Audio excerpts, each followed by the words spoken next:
কষ্টের টাকায় শখের দই ফুচকা খাবেন, তাও যদি মনের মতো না হয় তাহলে কি ভালো লাগে বলুন? তাহলে চলুন একটু কষ্ট করে নিজের মনের মতো ফুচকা বানিয়েই ফেলি।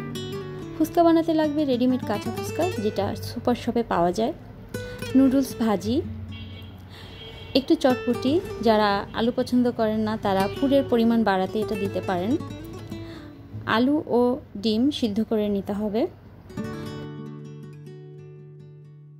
অল্প তেলে অল্প সময়ে সহজেই অনেকগুলো ফুচকা তৈরি করে নেওয়া যায়। আমি দুটি ফুচকা ভাজি করে আপনাদের দেখিয়ে দিচ্ছি।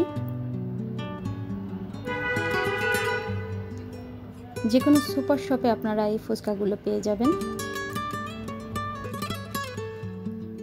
চটপটি এবং আলু একসাথে পেঁয়াজ, মরিচ, ধনেপাতা দিয়ে চটকে তৈরি করে নিতে হবে। ডিমটা গ্রেট করে নিতে হবে। তেঁতুল ভিজিয়ে রেখে ছেঁকে নিয়ে বিট লবণ, চিনি, কাঁচামরিচের টুকরা দিয়ে তৈরি করে নিতে হবে।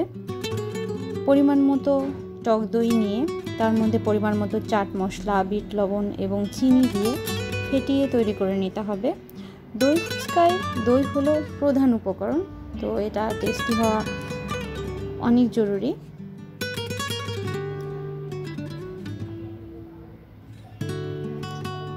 চিনির পরিমাণটা আপনারা আপনাদের স্বাদ অনুযায়ী দিবেন।